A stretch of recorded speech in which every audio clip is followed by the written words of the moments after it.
আচ্ছা, এই solve F1 handheld fan আসলে এটাকে অন করে আপনাদেরকে দেখাই। এটা কিন্তু 5টা স্পিড আছে। নাম্বার 1, এইটা হচ্ছে এটা টপ স্পিড। দেখেন এইটা ছোটখাটো একটা তুফান বলা যায়। এত বাতাস, এত ছোট একটা ফ্যানে 2000 mAh এর ব্যাটারি আছে, সাথে ক্যারি করার মতো স্ট্যান্ডার্ড একটা ফ্যান। আপনি এটাকে যে কোনো জায়গায় নিয়ে গেলে মানুষ জিজ্ঞেস করবেই যে ভাই এটা কী জিনিস, এত বাতাস, মানে আওয়াজটা হচ্ছে একদম জেট প্লেনের মতো।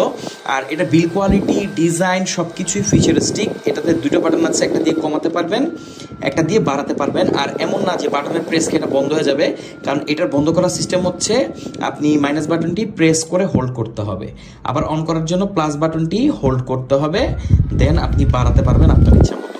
তো এই সলভ F1 হ্যান্ডহেল্ড ফ্যান বর্তমানে বাজারে একদম হটকেক হবে খুব জলদি, কারণ এটার প্রাইস হচ্ছে খুবই কম। এই ডিজাইনের যে ফ্যান সেগুলোর প্রাইস 4 থেকে 5,000 টাকা হয়। আপনি চাইলে খোঁজ খবর নিতে পারেন। জিসু লাইফের একটা মডেল আছে, আমি এই মুহূর্তে মডেলটি মনে করতে পারছি না, বাট এই সলভ কিন্তু অসাধারণ একটা ব্র্যান্ড। তারা প্রিমিয়াম সব ফ্যান তৈরি করে থাকে, বাট এইটা যা আনলো মানে এক কথায় একদম বাজার কাঁপানোর মতো। এখানে টাইপ সি পোর্ট আছে এটাকে চার্জ করার জন্য, আর এটাকে আপনি যে কোনো জায়গায় ক্যারি করতে পারবেন। আপনার ব্যাগের চিপায় আপনি ইজিলি এটাকে ফালায় রাখতে পারবেন। তো কেমন লাগলো এই সলভের এই ফ্যানটি অবশ্যই কমেন্ট করে জানাবেন।